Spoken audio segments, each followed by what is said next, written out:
welcome to the Writer's Block, Episode 2, Publisher Pow-wow. Brought to you by Buffet, the premier all-you-can-eat Canadian restaurant in the lower 48. I am Rylend Grant, screenwriter, Ringo Award-winning creator of fine comics like Aberrant, Banjax, and The Jump. The other voice in the dark, the man in the box to the right, is... David Avallone, also screenwriter, film idiot, and comic book writer of things like Elvira, Mistress of the Dark, and Bettie Page, and co-creator with Kevin Eastman of Drawing Blood and the radically rearranged Ronin RAGDOLLS. Say it 3 times fast. Nicely done. Alliteration. Love it. And film idiot is great. I might have to steal that. Maybe I'll just change I always encourage people to look me up on the IMDb, because that will give them feelings of confusion and bewilderment and make them think that their life path is a straight, sensible line once they've seen mine. Yeah, nicely done. I guess before we get started, I'm going to toot my own horn a little bit. So listeners will be watching this, listening to this a little bit late because of how these things are being released at the beginning. But my comic book Banjax was nominated for 4 Ringo Awards this last week, found out. Best Series, which is a big one. Best Colorist, Best Cover Artist, and Best Letterer. So, we are excited. Thank you very much. Comic Pros can vote at ringoawards.com. We appreciate your support there. But yeah, go out and read it. It's a pretty damn good book. I mean, I've been writing professionally for about 15 years. I think it's the best thing I've ever written. So check that out. If you missed episode 2 last week, our creator empowerment era discussion with Scout Comics co-publisher Charlie Stickney and Spencer and Lot creator David Pepos, I strongly suggest that you back it on up and check that out. But today we have an illustrious panel. Yes, indeed. People we love, people we're excited about. Why don't we bring them on, JB? Absolutely. Barbra Dillon and Kevin B. Eastman. Hello. I like to say the B. I don't know why. I just like it. So I made a little gaffe today. When you said Kevin Eastman, I assume you were talking about the Clippers vice president of basketball operations. And so I did all this research on the Clippers, and so I'm ready to talk Clips if anybody's good. It's all going to be about basketball, no turtles whatsoever. Yeah, exactly. And so apparently there's this other Kevin Eastman, and he created this thing that a lot of people like. And so I'm in the dark a little bit here, but I'm going to be okay. So joking aside, guys, our sort of go-to thing here, we let our guests intro themselves. In my panel experience at cons, that's always the best way to go. You guys know you better than we know you, so why don't we just go on around, intro yourselves. Barbara, we'll start out with you. Tell us, give us your bona fides, your bona fides, who you are, what you do, and all that good noise. Absolutely. Thanks, Rylend. So I'm Barbra Dillon. I am the co-founder and editor-in-chief of Fanbase Press, which is an award-winning comic book publishing company as well as a geek culture website. This is our 10th anniversary this year, and we say that we celebrate fandoms and create new ones. So we not only publish works, but we also support and give voice to creators of all mediums through daily reviews, interviews, and podcasts. And I would say that we're probably best known for our Eisner-nominated series Quince, about a little girl who gets superpowers on her quinceañera. Thank you. But she only has them for the year she's 15. So that's a little bit about me. That's a great book, by the way. Thank you. Huge fan. Yeah. Thank you so much. And Kevin B. Eastman, tell us a little bit about yourself and your brief career in comic books. Well, I stole the B from Michael B. Jordan. Nice.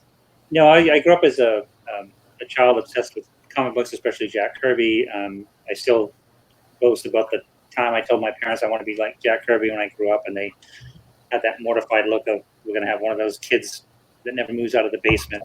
Back in those days, talking late 60s, early 70s. But I met another guy, Peter Laird, who had the same obsession with comics and particularly Jack Kirby, and together we created the Teenage Mutant Ninja Turtles, which was a play on every favorite comic we ever read, whether it be Jack Kirby, Dave Sims' Cerebus, self-publishing movement was a big influence. We borrowed money from my uncle. We were some of the early crowdfunders. We self-published and thought there would never be a second issue.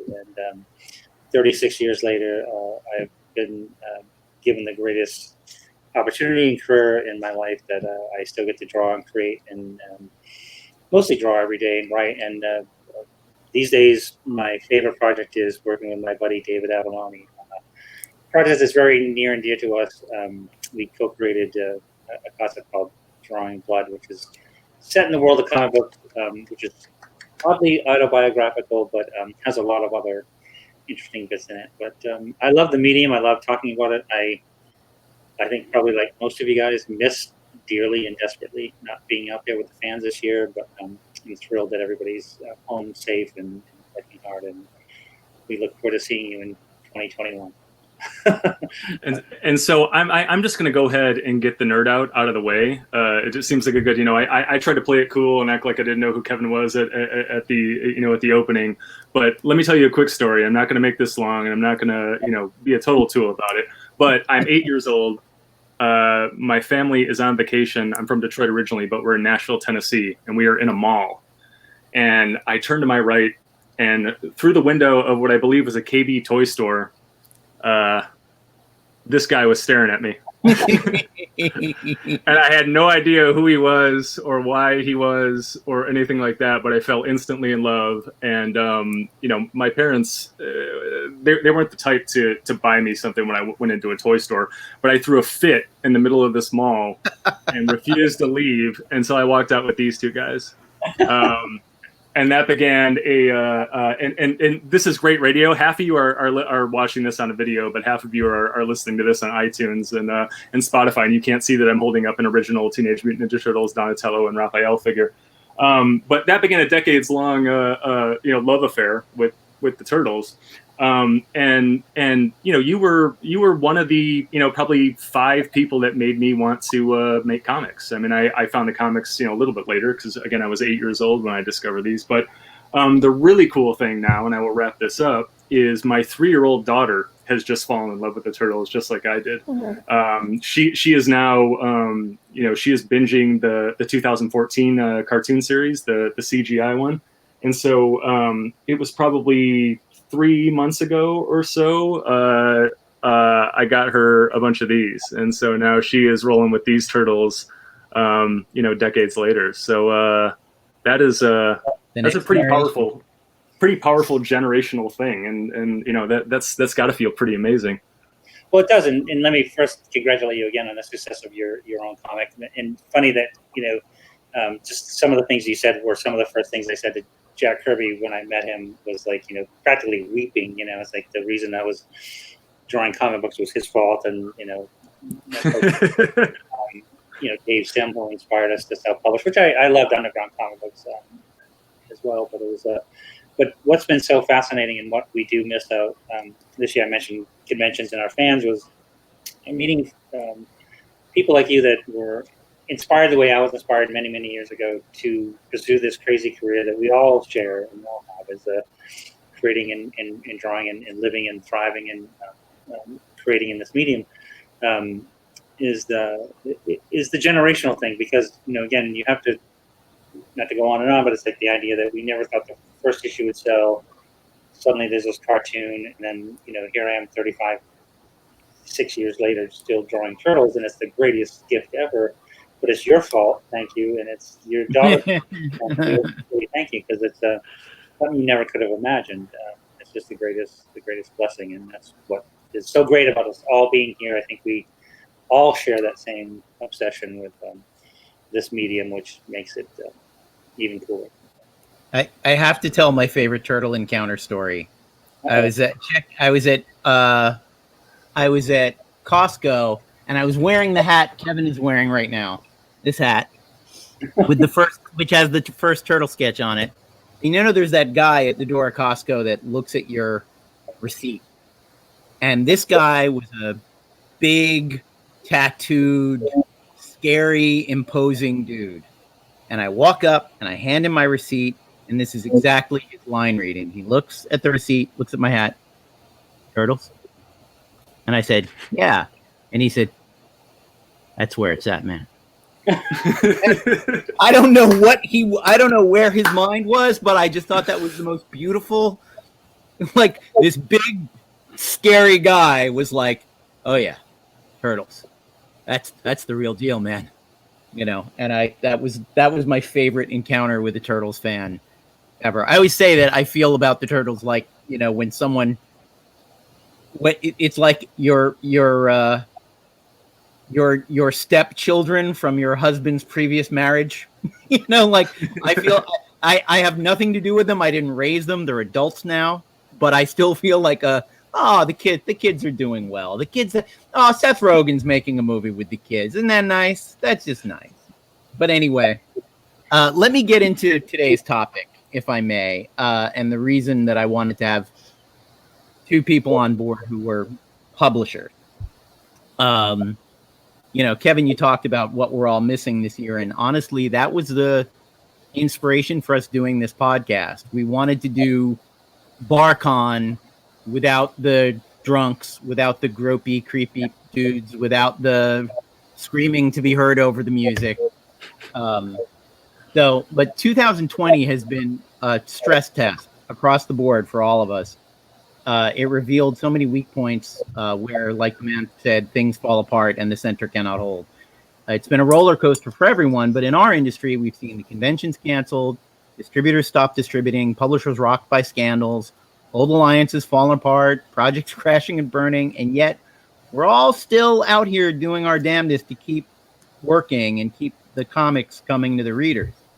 So today, we wanted to talk about the evolution of our industry, how we got to this moment, and what might the future hold, and how we can roll with the punches and still do this thing we love. And, you know, you two are both publishers, and you are honestly two of the kindest and most positive people I know in our dog-eat freelancer industry. So the kindness was actually, you know, I will freely admit, you know, the first idea was, let's have Kevin on the show. And I was like, who do I pair with Kevin? And I was like, you know, I don't want to pair Kevin with someone who doesn't have his warmth and positivity. And, you know, one of the great things that I will embarrass Barbara. Barbara is one of the greatest boosters of this industry that I know. She brings people together. She is on your side. She is behind you 100%. And, you know, that's the experience I've had working with Kevin. And that's why I thought it would be nice to have a show. We're doing a show today about the negative things we're all going through. So I wanted the most positive people I could find to talk about with it. So we talked a little bit about the very origin of the Turtles, but Barbara, what started you publishing comics, and what's like been the arc been the last few years? Sure. So like many of us, I don't think that there's one set path when it comes to a comics career. I think everyone comes to it from such a varied history. I myself I went to law school. I worked in the entertainment industry for a number of years because I had an older brother who was an actor. And so I grew up in the theater. And I always wanted to help creative people to do what they love. And I got a bit jaded working in TV and film for so long. So I decided, you know, it's time to tell my own stories and to tell other people's stories. And even when I didn't have the resources to tell everyone's stories, I still wanted to find a way to amplify others' voices. It became very clear to me in learning more and more about comics that not everyone can work for a Marvel or DC, but that doesn't mean that those many, many talented creators don't have wonderful and diverse stories to tell that deserve to be heard. So I wanted to do my utmost to help those people find audiences. So we started about 10 years ago making our own comics and our own stories. But while doing so, as I mentioned, we have a whole staff across the country now that does daily reviews, interviews, podcasts, editorials, just all in an effort to raise voices for everyone's different stories. So we have learned so much along the way. Everything that we do is a learning experience, whether it's a failure or success. Yeah, I hope that answers the question. It's a good tease up a lot of stuff. Yeah. And want to interrupt because I think that's awesome, first and foremost. But two, it's like, beyond awesome, because what I think is interesting about sort of where we've evolved to is now is like everything you described, Barbara, is a lot of stuff that we were looking at back in the early days when Pete and I were starting. Was we weren't good enough to work for Marvel at DC.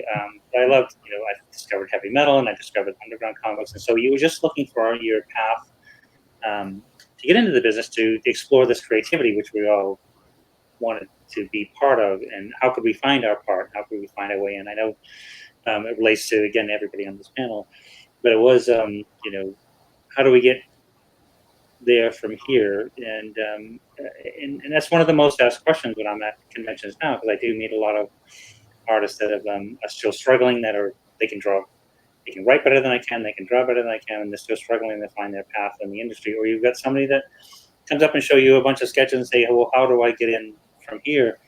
And we're so lucky that we have not only so many different ways to communicate or expose our ideas and reach out to people and find those audiences, and especially with your company, your website.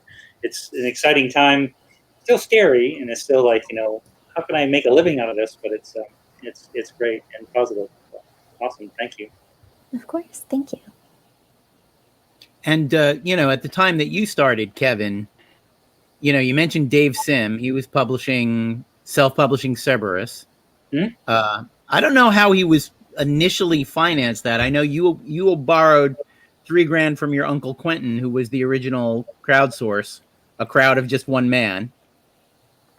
And, you put out the first issue. You didn't expect there to be a second issue. And then you had to regroup and do a second issue. And now, 36 years later, there are hundreds of issues of this thing. But what made you decide, when you migrated away from Mirage, you started your own publishing company called Tundra? And, if Mirage is, one of the most successful independent publishing ventures of all time, Tundra is maybe not. You started this altruistic thing. Hey, I said up money. Don't take the wind out of the sail. What's interesting is Shell Dwarf and the creation of the independent direct-to-comic stores distribution market, which started very small and suddenly grew into something very large. I mean, I think at the height of the self-publishing market, or even around the time that we were doing issue 1 and 2 of the Turtles, I think there were around 5,000 comic book stores, and so you would solicit and you'd get orders based on that solicitation of what retailers wanted. It was non-returnable, so you'd know if you could even afford to print the book or not and make any money or not before you even went to press. You'd rate your advertisement, which the film market, the AFM, used to exist on that whole thing. Movie flyer with a list of actors, and you try to sell it to foreign companies until you make the film. I made a kickboxing movie for $15,000, 15,000, called Kick of Death, from a flyer that they took to AFM.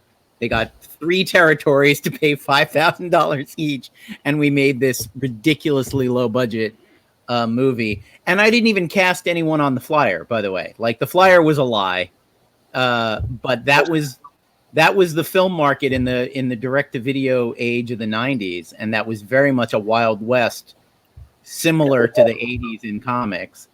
Well, that was to me when I went to a Million Year Picnic down in Boston, down at Harvard Square. It's like when I found which was self-published, Flaming Carrot. Dave Simmons started in '76, but it was also anything by Ripoff Press, Last Gas, Kitchen Sink. I found all these amazing Richard Carter, Von Bodie. A lot of these guys were self-publishers, and it was, to me, it was like fantastic because it was, there was the rebellious attitude with some of the content, things that they were doing, but it was also the freedom of tell whatever kind of story you wanted to without any editorial situations, whatever. If you could find an audience and you had an opportunity to get out there and do it. And that was really the amazing part of mainstream versus underground. And then when we started doing following the footsteps of Wendy and Riccini with Elfhart and Cerebus, it was sort of like, we called it middle ground. So it was sort of like we found this way to tell stories that weren't adults only or Comics Code Authority approved. And that was sort of the foothold that we had, even through and that existed through the black and white boom and bust, and then many years beyond that. But the success always came from the fans first and foremost, the people that were buying it and wanted to see the next issue and the next issue. But the evolution of that sort of segued into the evolution of Tundra, where around the time that Peter and I were doing a lot more comic conventions and things like that, we were meeting different artists that, as the story would go, they'd go, I'm drawing Spider-Man or I'm drawing a mainstream comic book and I love it and I have a large fan following, but this is not what I want to do. I have my own original ideas. I'm doing work for hire and create my own stuff. And so even prior to, companies like Image and others that became such huge hits, I wanted to do a company called Tundra, which was still independent creator inspired and support, kind of like the Apple Records of comics, if you will. And I promised everybody it would not have the same ending, which it did. But it was to reach out to those artists that had a vision of something that would allow them to, quote unquote, quit their day job and do something that they would still own as a creator. The company Tundra had no ownership of any of these things. So, From Hell and The Crow and so many other things that we did was to try to give them that opportunity. I don't regret a single moment of it. It's just one of those things. It was a great experiment, and I wish it hadn't have failed, just because I think we could still be doing some cool and interesting stuff, create our own. But that's I don't want to jump all the way to the present, because that's the greatest gift of the business we live in now, is because Kickstarter and things like that, Indiegogo and stuff, as David and I funded and created and funded, created our own project and funded Drawing Blood through crowdfunding. And we have, we were going over, we talk every day, but we're going over issues today is where the publishers, or the secretaries, or the artists, where every part of this component is it's our book. That's the greatest. Yeah. No, and Tundra produced some great books. Yeah, very proud. Some IP that is still out there. Aren't they making another Crow movie now, or is that? I feel like I've heard something about that, but Yeah, I was thinking about going through the list here. We have Alan Moore's Big Numbers, From Hell, Lost Girls, the Taboo anthology, The Crow, of course, Mad Men, Dave McKeon's Cages. I mean, that is like a Hall of Fame roster right there. That's incredible.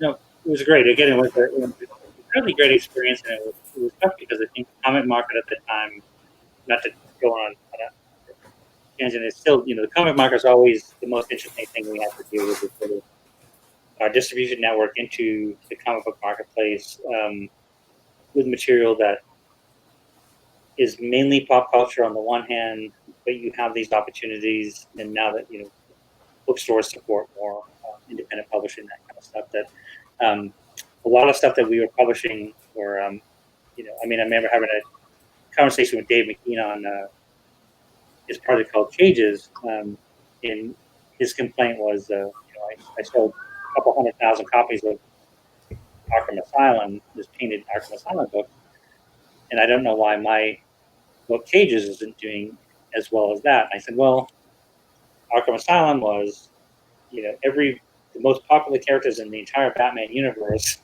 and you're awesome, and I love this book. Cages was about a cat that was sort of wandered through different apartment houses, listening to different people having discussions on philosophy of life and the universe and things like that. So the content was slightly different.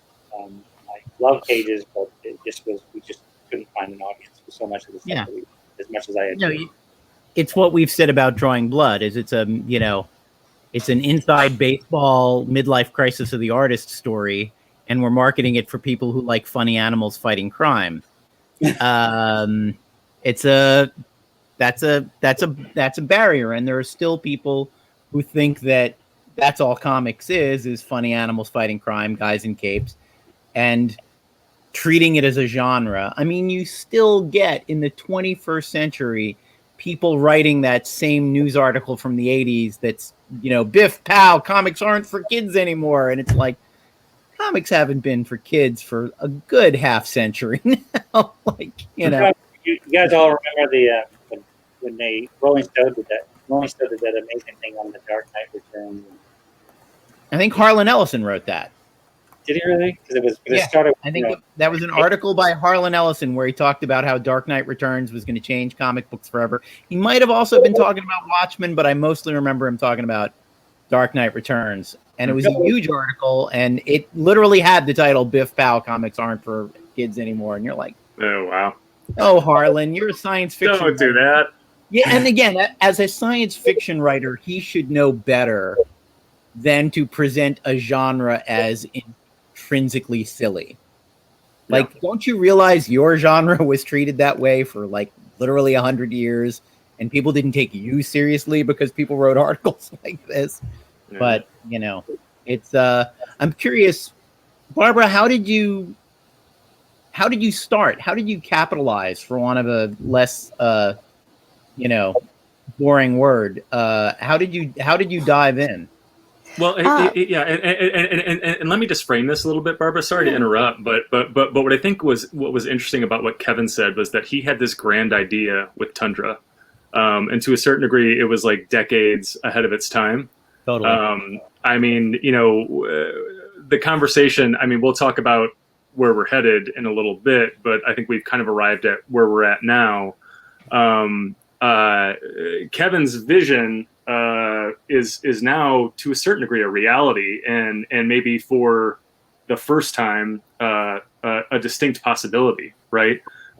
There's so many publishers like you, like your company, who are able to kind of give these creators that don't generally have a voice, an opportunity, or like Kevin was going with a creator that feels like he or she has to do a certain thing. They can come and do this smaller prestige book that is really a passion project, right? We are kind of in the Sundance era of comics, for lack of a better comparison. Yeah. So I just want to I want to frame it in terms of that, because I think that you are most certainly kind of one of the people on the front lines of this movement. You're doing now what Kevin was attempting to do with Tundra. So let's frame it that way and go ahead and let it rip.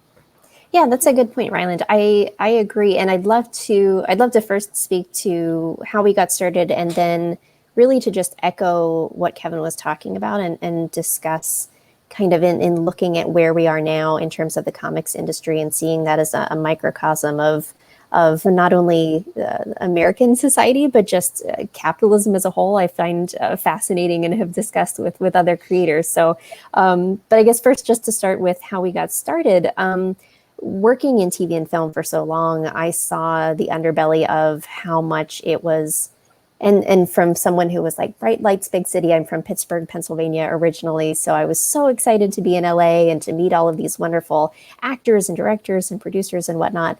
But I very quickly learned that it was very much less about the art and the creativity of it and the passion for creating stories, and much more simply about the business. And I think that was really eye-opening, and what truly jaded me about the industry, and especially in seeing so many creative people having so much talent, but it not being utilized because they didn't have access to the same opportunities that others did. So for us, we had some of our own stories that we wanted to share, so we brought those to life through comics. I likewise was a big Ninja Turtles fan growing up, and I was a huge fan of the X-Men animated series from the 90s. I was so impressionable from that series. I feel like that got me back into comics.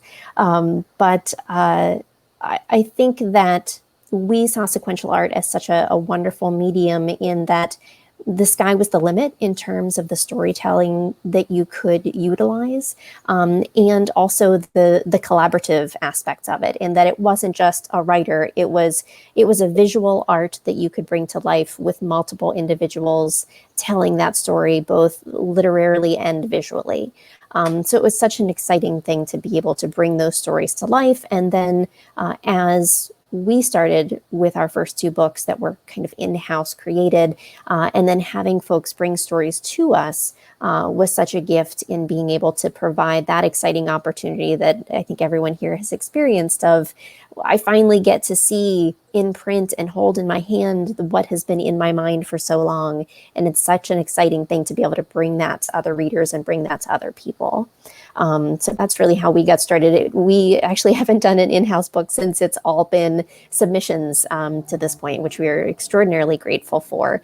We'd love to do more in-house stories that we ourselves have created, but I certainly won't look at a gift horse in the mouth at this time. But in going back to Kevin's point, I think what is so amazing right now is that there are so many varied opportunities for creators to bring their stories to life right now, not only through self-publishing has taken on such a broad scope of terms of what that means, in terms of you could publish it in print, you could publish it digitally only. And when you're talking about digitally only, that can mean a wide array of things, whether it be through Comixology, whether it be through Webtoons, whatever, your own website, whatever that might mean. And then bringing in things like crowdfunding and how many opportunities that has created to kind of jump over the direct market. I think what's so fascinating is that, and going back to my second point, it's fascinating to look at comics as sort of a microcosm for capitalism, at least here in the US, and its application, because there are so many talented self-published creators, or simply creators even working with bigger publishers, which might mean anything from an Action Lab to an IDW, who are really just trying to pound the pavement and get the word out about their book. But there are so many barriers still in place at every path, not just in trying to tell your story, but in terms of distribution, in terms of there still not being a lot of money in comics, as much as we'd love to all be, have that wonderful, and some of us do obviously have that opportunity to work full-time at their craft. I myself actually maintain a full-time job in addition to my work at Fanbase Press, but I love that affords me the opportunity to do what I love and find creative fulfillment in comics, as well as being able to provide that opportunity for other people. So I think it's so fascinating that we live at a time where comics are so amazingly diverse in terms of opportunities, but I can see that it's still so frustrating, just like capitalism is, where, there are so many opportunities, yet there are still barriers that are left that will always prevent you from reaching that other milestone or that other tier.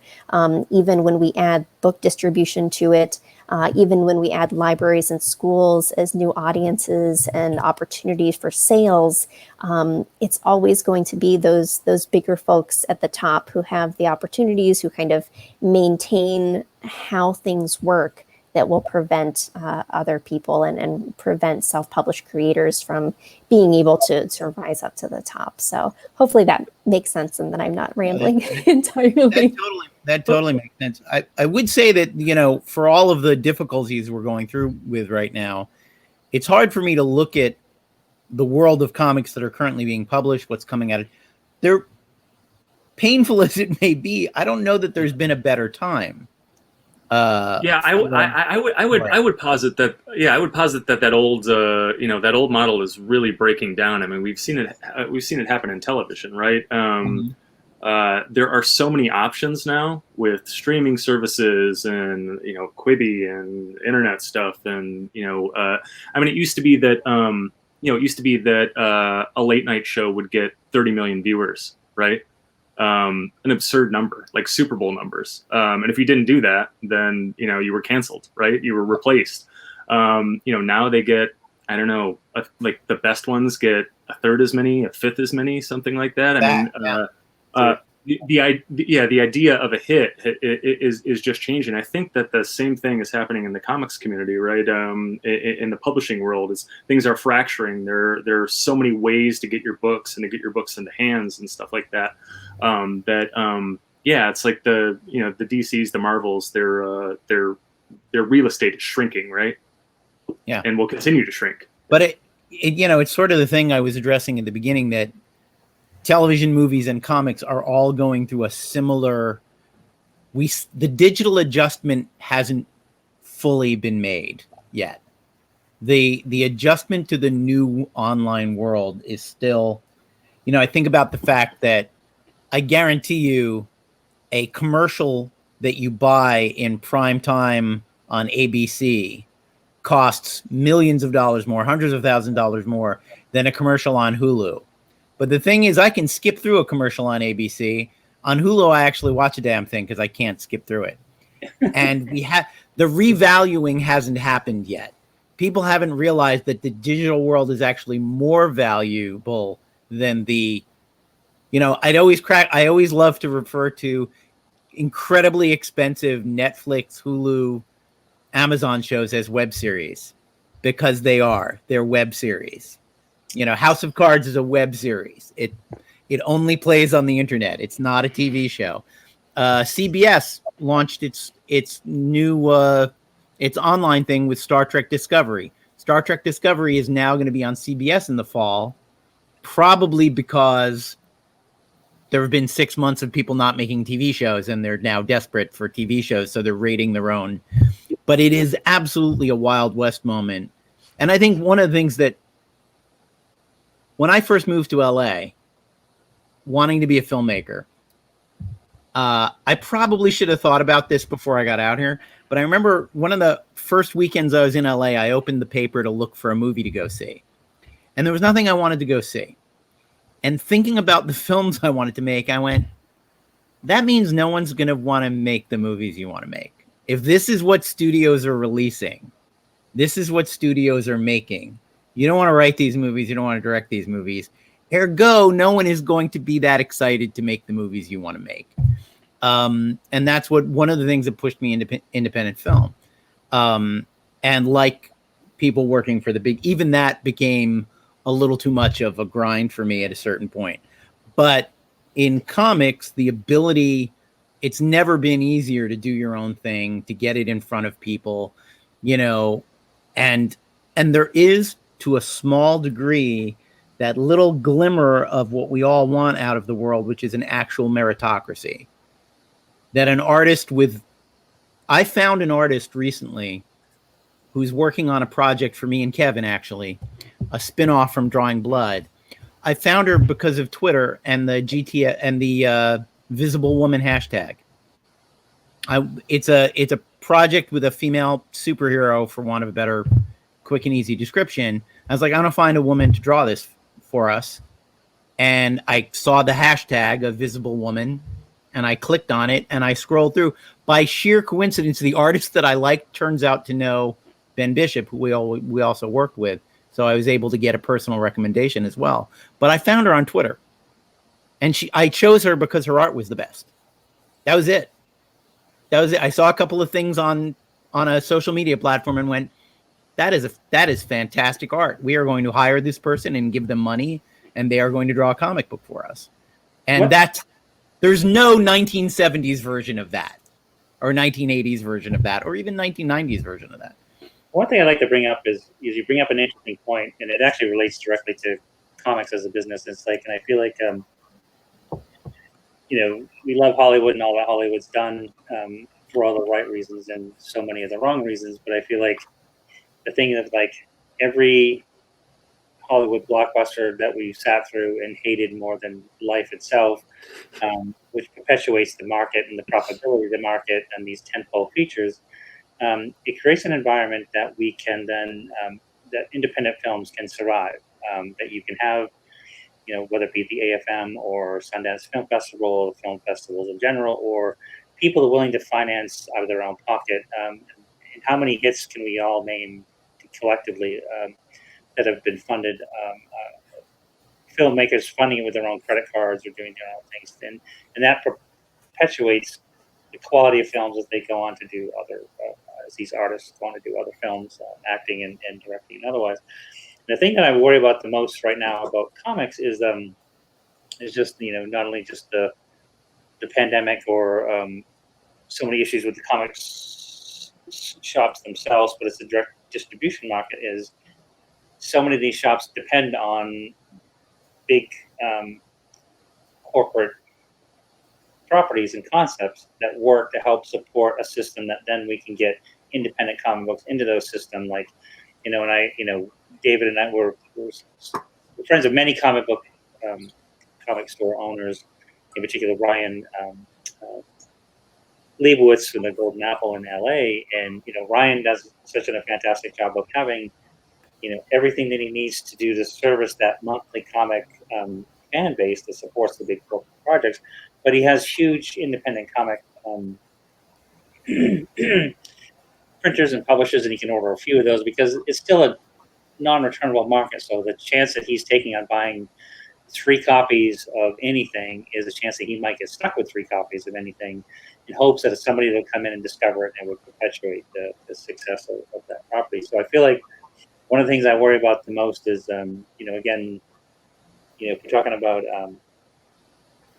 all the ways that we get to market a project these days, we are so lucky that we have all of our social media, whether it be websites or Twitter, Instagram, or Facebook, and all those things, that we can reach out to a wider global audience, that we can build that audience that then services a market that, again, a lot of that collector market is, they want the physical copies as well. There's, we have digital versions of Drawing Blood available, and I think I bought a bottle of wine with the profits we made on our digital sales.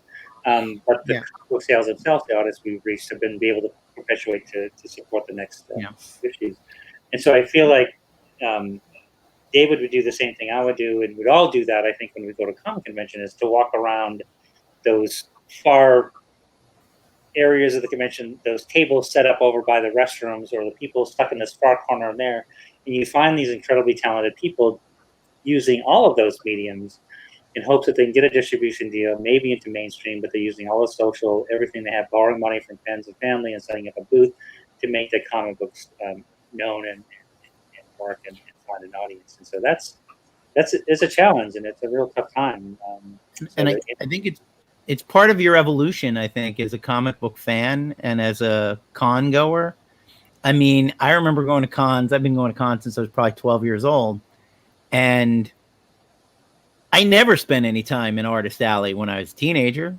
Wasn't interested. Those people don't have Star Wars comics. Why would I look at that? They're not drawing Superman or whatever. And then you reach a certain age where it's like, now I'm only in Artist Alley. Like, I have almost no interest in the rest of the floor. The people I want to talk to, my friends, the world that I feel a part of, is the world of people who have done their own stuff. And even in Artist Alley, a lot of times I'll go to a booth and someone has beautiful renderings of Harley Quinn and Princess Leia and Supergirl, and I'm like, what do you draw? What? Show me the thing under the desk, under the table, that you do for yourself. That's a very nice Princess Leia, but I'm not Lucasfilm, and I can't hire you for that. But show me the thing you love, and I will buy the hell out of that. And and I think the way in which comic books dominate pop culture, almost to the degree that people don't realize how much comic books have dominated pop. I bet 9 out of 10 people who watch Stumptown have no idea it's a Greg Rucka graphic novel and not a detective show developed by ABC internally. I know a number of people who told me how much they loved, speaking of Greg Rucka, how much they loved The Old Guard. I was like, it's a comic book, right? And they were like, no, it's not. It's a Netflix original movie. I was like, no, I read it a year ago. It's definitely a comic book. They made a comic out of that? Yeah, right. That's exactly. That's how some people look at it. Really signed on. No, I mentioned one of my favorites is Road to Perdition. Things like that. But no, I think that it's a funny thing that even going back to the development and creation of Drawing Blood, it was something that we originally, when we, as the idea evolved, we said, well, this would be great as a TV show. Let's try to sell it as a TV show. And so we sort of dipped our toe in the water of like, well, I got a bit of a name, and David, and we see if we can. This is such a great idea. Let's see if we can sell it as a TV show. And there was no chance it would ever happen that way. So we mutually agreed almost immediately, like, let's go to the reason we get to pay our rent every month. Seriously, is let's come up with a way to do it as a comic book, because I think once you can show something as a comic book and a visual, people go like, oh, that's what it is. It's funny. It's like I'm lucky. I'm working on turtle stuff there, and we're working on Drawing Blood, and we're finishing the next arch of that. But I'm so grateful to have a job to do the things that is a medium that I love so much. But I do worry about our future as a medium, because we're going to come out of this pandemic. My wife Courtney books all of our conventions and stuff, and we canceled 20 shows this year. Will there be an opportunity to do those shows next year? If we do those shows, are fans going to want to come out to do those shows? What about the people that would draw those Harley Quinn or Batman prints and posters to sell those, so they could afford the table, so that they could show you that thing from under the desk and go, Exactly. I have this, but this is what I really do. As worried as I am, I'm always hopeful, and I'm always super. Well, I think the independent people are actually doing more to bring new fans in, ironically, than the big two. The big two are sort of obsessively marketing to an aging fan base that likes a very limited, narrow version of a thing. And I think it's criminal malpractice, honestly, the way the big two have not. I feel like the MCU movies, they had an enormous opportunity there to make people go out and buy buy Jim Starlin's Infinity War trade paperbacks, buy old Stan and Jack Iron Man and comics and all that, and they blew it. They absolutely 100% blew it. They could start tomorrow if they wanted to, but I think that Hollywood sees comic books as their R&D department. And I was like to say, the thing about Kevin and I turning Drawing Blood from a TV thing into a comic book thing, because I get asked by a lot of screenwriters, should I do that? Should I sell my screen? And I'm always like, if you want to throw away 6 months of your life on a pamphlet, on a brochure for a non-existent TV series, you just go right ahead and do that. But we're comic book guys, and we love comic books, and we love our comic book. And I think it gives us enormous power in meetings, honestly, to be able to, when people have bad ideas about how they want to develop Drawing Blood, we're like, we still have our comic book that we love, and we will go back to it if you don't want to do it. If you don't want to do it our way. Well, I think what's really interesting, and Rylend and Kevin, I think this was both to your points, but I think I do agree with Rylend that I think that these mechanisms, these systems are breaking down, sadly, in light of what's happening with the impact of COVID, but hopefully for the better in the long run. But I think, and Kevin, I can't remember if David, if it was your point, but I think we do actually want to look towards independent creators at this time, because they are the individuals, and Kevin, to your point earlier about as an independent creator, you are a one-stop shop in terms of creating the property itself, marketing, selling.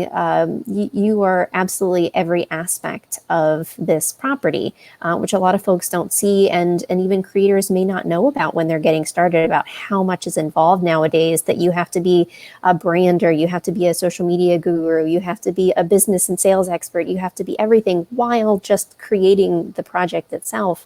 But I think what's so fascinating is that in addition to having all of the wonderful opportunities in terms of digital and print distribution right now for independent creators, those individuals, in having to really pound the pavement and get out there and do all of these things and bump up against all of the barriers, are learning how to change, are learning how to adapt at a much faster rate than those bigger companies that are, once Diamond broke down earlier this year, we're kind of at a loss of, well, what do we do from here? Where do we go? Whereas I saw a number of independent creators just, they didn't miss a beat. They started something new. They tried it. If it didn't work, they adapted. They tried something else.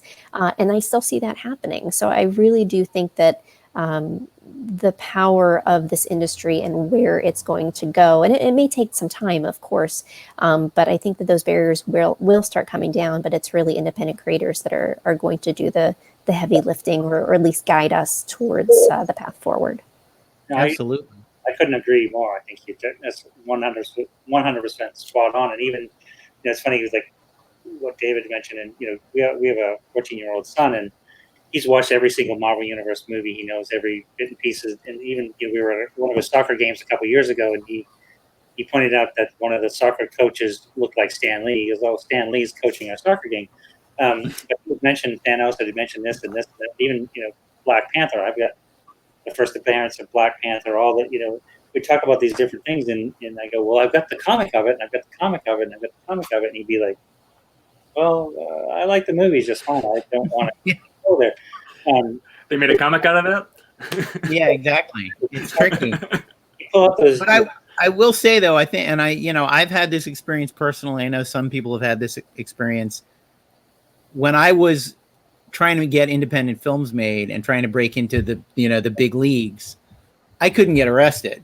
And ironically, being a comic book writer got me hired on the development team of a big blockbuster movie last year because I was a comic book writer. My 30 years of film experience meant nothing to them.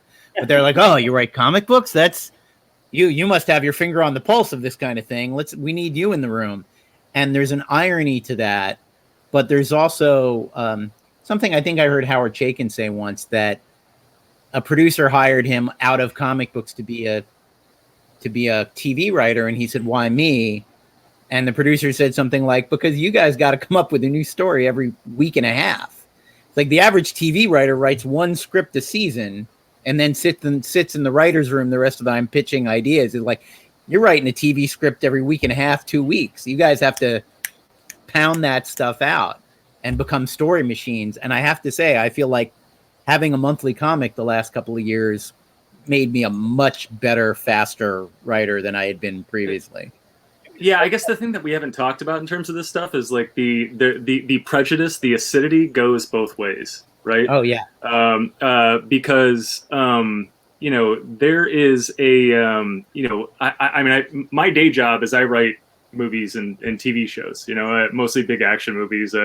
Written for J.J. Abrams and Ridley Scott and Justin Lin and John Woo. And you would think that when I walk up to an editor or a publisher and I'm saying, "Well, this is my day job," they'd be like, "Oh, wow, you know how to tell a story. You have been paid money to write big action movies for 15 years. That will apply nicely to what we're doing." But there is immediately a wall up. I can. They're talking to me just fine, and I can see them take 3 steps back. You know what I'm saying? There is it's almost like I'm toxic, and I don't know if it's. Let's be honest. We are in an age of asshole screenwriters taking their failed scripts and haphazardly trying to turn them into graphic novels, so they can get them optioned, and so that is part of it. But part of it is that there's just this territorial thing happening, and Avallone, you started to sort of talk about it before. The head of Marvel Film, likes to knock heads with the head of Marvel Comics. They don't like to cross streams. They don't like to, they want their own credit. There's no synergy there. And there should be more of a synergy in this, in this business, and there is not. Yeah, literally the fact that the profits of Marvel Comics and the exposure of comic books in general to the movie-going public suffered enormously because Kevin Feige and Ike Perlmutter hate each other. That's it. No. More people could have been exposed to comic books. More comic book fans could have loved the movie, but nope. Those two guys personally hate each other, so that handicaps the whole industry, and it's ridiculous. But feuds like that have been part of our very film and television, a very small world. Comic books easily fits in a room. Like you can fit all the major players in a relatively small room. Well, I think something like Barbara left off in the last part of the thing is like the future really is in independent comic publishing for a wide variety of reasons. Not only we are advantageous where we have the digital distribution, but there's print on demand, there's other options to get the material out there, but it is on the education and getting because I remember when you first did a comic book in the old days or even today, it's like you put this thing out or you have this thing out. Like, I always tell this, famous story. I've known Stan Sakai since 1984, and we met because we were at a comic convention, and they put the funny animal guys next to the restrooms. They put a couple tables next to the restrooms. Nobody wants to see the funny animal guys. Here we are, Stan Sakai still working, but our process of discovering how to, even it was Peter Laird's idea to put out a press release that the Ninja Turtles was coming in 1984, and I'm like, who's going to give a rat's thought about this?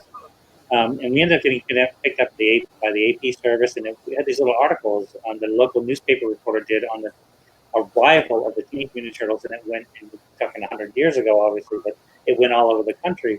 So it is like the education process, we described as like you have to be able to do panels, which took me a long time to figure out how to do those, how to give an interview, how to get your idea across, how to self-market yourself. So many people are so much better at social media and things like that of getting your information out there.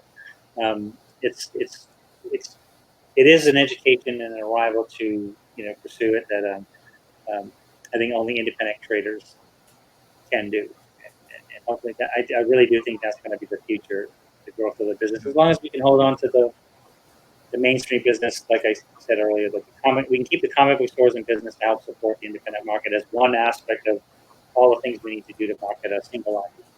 Well, and I always try to encourage creators to interact with retailers as much as they possibly can, because that's the front line. And if that guy is Jack Black from High Fidelity saying, no, man, this is the cool shit, don't listen to that bullshit. You're picking up that? You're picking up an X-Men annual? Screw you, man. That's garbage. Fanjax is the shit, man. That is the whole world. That is literally that we all sort of live and die on that one guy in the comic book saying, yeah, sure, you could buy that, but you know what the cool kids are reading? The cool kids are reading Kinsey, and that's awesome. And it helps so much. I mean, the irony is, if you were the most outgoing member of your high school class, you probably weren't someone who locked themselves away and drew cartoons in their basement. Like they're not always mutually exclusive talent. And I know that, I'm lucky enough to be a loudmouth and an extrovert. So that part of this comes relatively easily to me. But even still, like, I don't know that I would have had Peter Laird's balls to write a press release saying, my independent comic is coming. Everybody write a news article about it.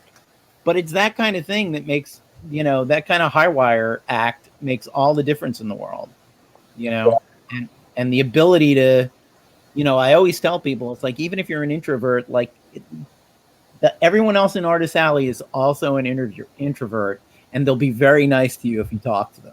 If you're gentle and kind, So the great part of like every single one of us here today talking on this podcast is such a wonderful opportunity in that there are still people that are very introverted that are also sheltered away because of their own personal safety or family safety and the virus and everything. But they're watching a show like this, which is why it's so important, why I love to be involved in. Again, incredibly grateful to join you guys today. Is like if we can educate them even the littlest bit of how to, approach and don't give up on that dream and don't be beaten down by it. But they now have a bit of time where they'll watch something like this and we can get our message across and help others, find that dream as well. Because that's really the thing. I remember first time I met Jack Kirby, I said I want to be a cartoonist like you and draw comics every day. And 1985, Peter and I started drawing comics every day, and I'm 58 years old, and I'm still drawing comics every day. It's like that's a childhood dream come true. So if we can help anybody find that same dream, that's the shit, man. Before I even got into comics, I wrote an essay called "Success or the Call Bluff." And when you're a teenager, you want to be in movies, show business, whatever. Pretty common for the teenager who wants to be in show business to say, I'll do anything, man. I'll push a broom on a soundstage. I just want to be in movies. I just want to be in comic books. I just want to be in theater. And, 20 years later, maybe you're not a millionaire and maybe you don't live in a big house, but for the past 30 years, I wake up every morning and I'm making something. I'm making a movie. I'm making a comic book. Is it always well paying? Is it always something a zillion people are going to see? Absolutely not. But you have to sort of frame success as, this is what I wanted. This is the thing that I wanted, and nothing against putting up drywall, but I'm not putting up drywall. I am doing this thing. And, you know, you talk to people you went to high school with sometimes, and when you're feeling like, yeah, you know, I didn't become rich, I didn't become famous, I didn't become whatever, but they're like, yeah, but you left and did the thing you said you were going to do when you were 17. And that's like 1 in a million people that actually do that. Well, you know, it's funny because even like Barbara's got a full-time job, Leland's got everybody's got a job. We're still doing this on the side. Because I've had people say to me, like, if you didn't have the Turtles, what would you be doing? I said, if I was a barista somewhere and drawing comic books on the side, I would still be working in comic books in some fashion. Yeah. So we're all here for the same reason. It doesn't, and that is, it's one of those comments, you know, somebody who will come up for a portfolio review or ask you this and this, how do you break into the business, and you try to give them the utmost confidence and positivity and have them walk away. And it's just sort of like, look, rent, work, life, family, all these things that you have to juggle just to get through every day, which is critical. Even if you can only set aside 30 minutes a day to pursue your career, whether it's writing something, or if you're a musician or a dancer, whatever, sports, try to make that time, because it's just that much time that's going to get you further. Because you have people who go like, "Oh, I haven't drawn in months," and it's like, "Well, the thing is, you need to draw every day, and you have to find that time to draw every day. And that's the only way you're going to get better. It's impossible at times, and you think, how am I ever going to do this? But just try." And I agree with Kevin. And go ahead, Rylend, please. No, go ahead. No. I was just gonna echo what Kevin was saying, in that what I feel is so helpful about meeting fans, sadly, which we can't do right now, but in doing panels and doing video casts like this one, what I feel like is so valuable is being able to talk directly with aspiring creators and just help them to understand that it's not a badge of shame to have to complement your comic book creating work with another financial means to pay your rent or take care of your family. That as long as you are making time to be creative and you are making that priority in your life, then that's all that's important. It's not a sign of failure in any way, shape, or form not to be doing this full time. There may come a time later on when you might have that opportunity, but I feel like it's so vital for them to understand, because especially and I think social media sometimes doesn't do justice to this idea, but having creators understand that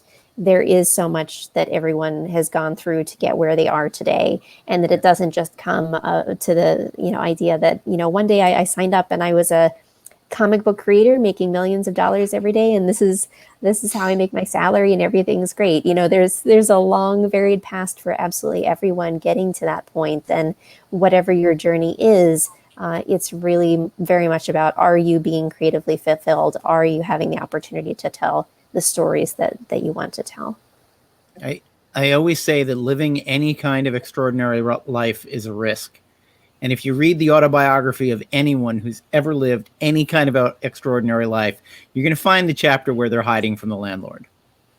It's in there.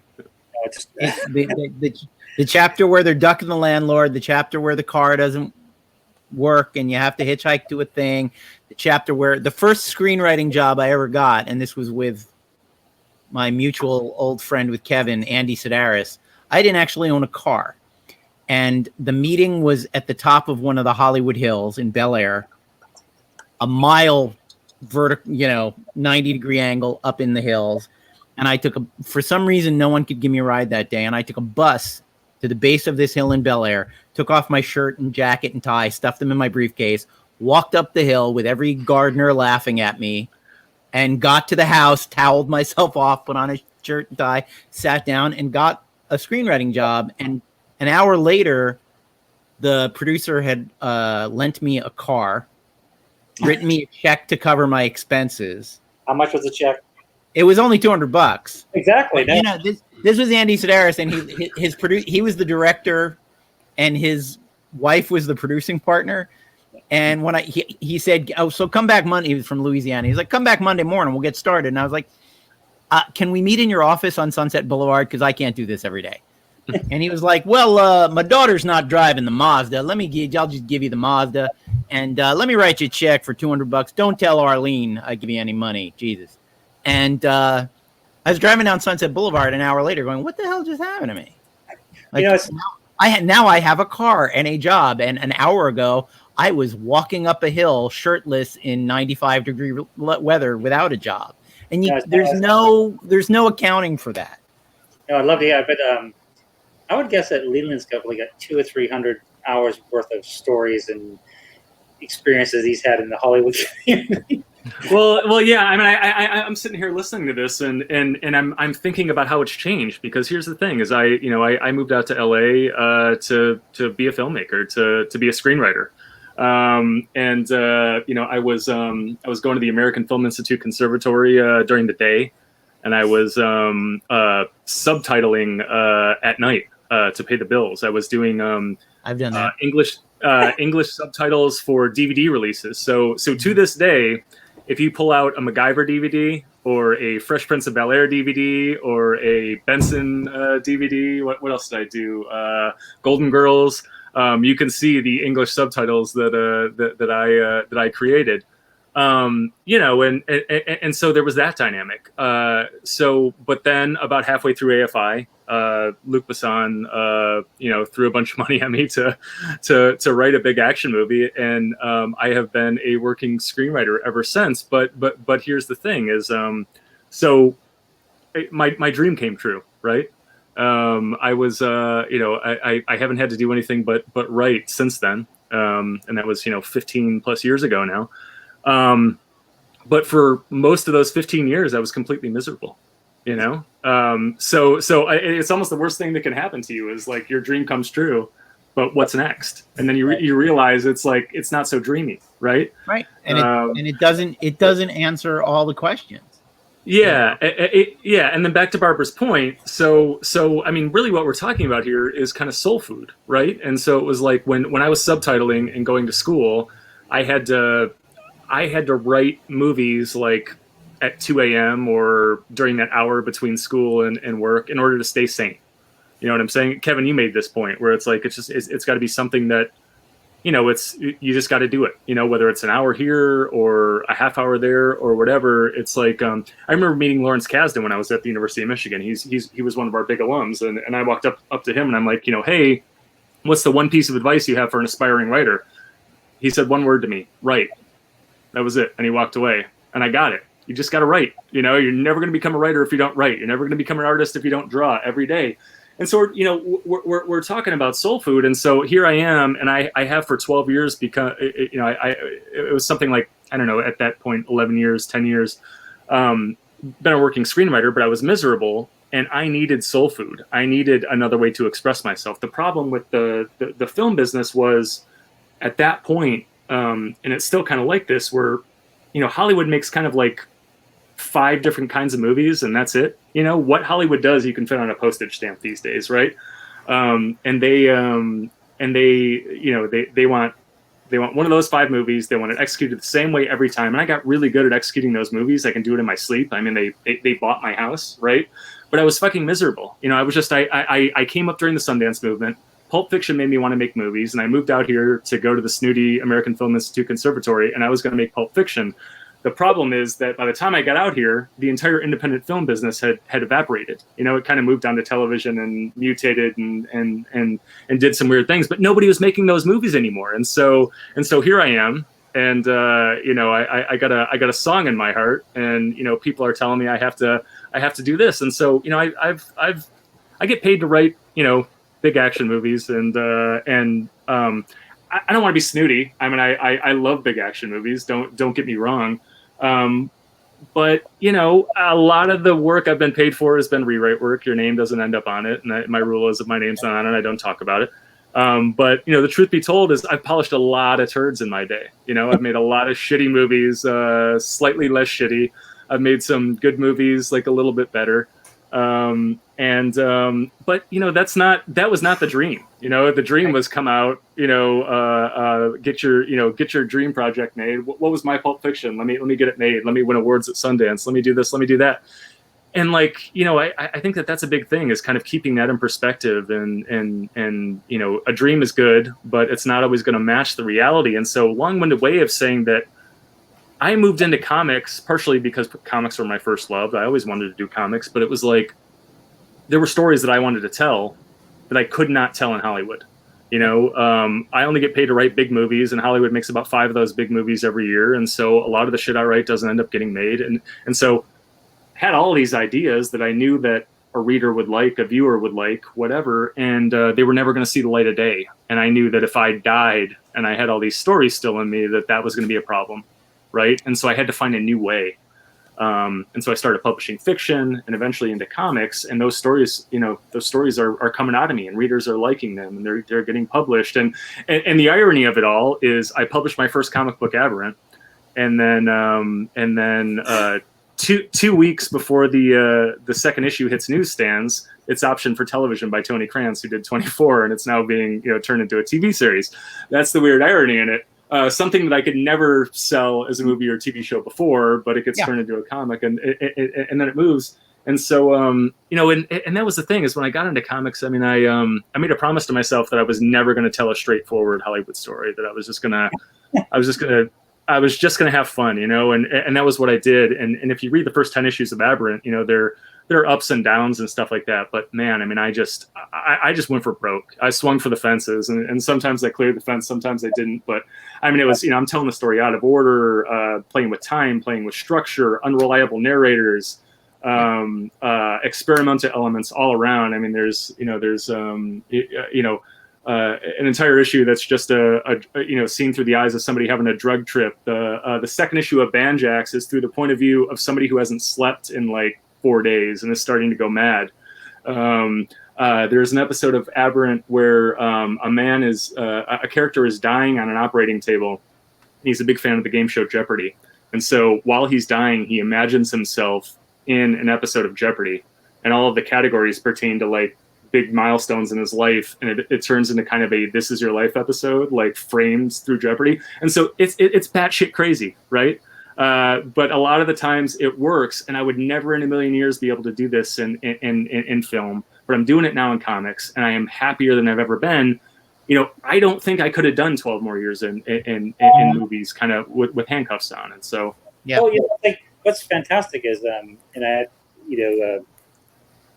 what you described is what we've been talking about almost this entire podcast is it's independent spirit. I mean, the route I was going to make, like How I Met David, it's like David basically gave up on his other career so he could hang around in bars at comic conventions, and that's how we met. Actually, it's funny. We actually met twice in hotel bars, and that's what we found and bonded and talked about things we love, things we had, and especially I wanted to tell the Andy Sidaris story because we bonded completely over Andy Sidaris, because I told him the one about the first time I met James Gunn was he'd written Toxic Avenger, Romeo and Juliet for nice. He wrote this great article about it. I learned about filmmaking. I learned from Lloyd Kaufman. But it's all about everything that you've experienced in your career, Leland and David, and all of just every single one of us, and all that we've brought to it is this independent spirit. Is like you have to get through this stuff, and you have to use everything you're trained about, everything you want to tell as a story. You can't do it in your day job. Do it in your night job, and that's what makes an idea. I mean, that was the evolution of Drawing Blood. It was like I had ideas, David had ideas, and that's how we bonded as co-creators. As those ideas came together perfectly, and I think it's just a meant to be kind of thing. But it was all those things that we wanted to tell without an editor telling you what you could do, what you couldn't do, whatever. And thanks to Kickstarter, we were able to tell a story that and that's really, I mean, to move towards the ending on a positive note, the great thing about comics compared to film, and it's obvious, I know artists hate it when screenwriters who don't know anything about how hard it is to draw a thing come to comics and say, "Oh, it's great. There's no budget. I can have 3 million starships." It's like, he's back, buddy. Someone's got to draw the 3 million starships, and that's not as easy as drawing two people sitting at a table. But there is the ability to swing for the fences, and a budget for a comic book. If you're writing and drawing it yourself, the budget is $0. If you're hiring people, the budget is it's not $100,000. It's not $200,000. It's not $1 million that it would cost you. So your risk is low. And when the risk is low, you can be brave. And even in film, I would rather see brave and failed than conventional and successful. I'd rather see the big swing and go, "Oh, they really tried something here. It didn't work, but I was interested because they tried something." It's probably why Cronenberg is one of my favorite directors, because he doesn't do the safe. Even some of his unsafe choices, you're like, "Oh man, you didn't have to make it this hard on yourself." But that's always more thrilling to watch. It's always thrilling to be in the hands of an artist or a writer who isn't holding back, and who isn't holding back, and who you don't know where they're going to take you, and you can't predict what it's going to take. And that's so much easier to do in comics, and it's so much easier to put forward those ideas in comics. I made a deal this week. There's a dream project I've had for 30 years, and I'm finally doing an 8-page version of it this week because it got accepted into an anthology. I found an artist that wanted to do it.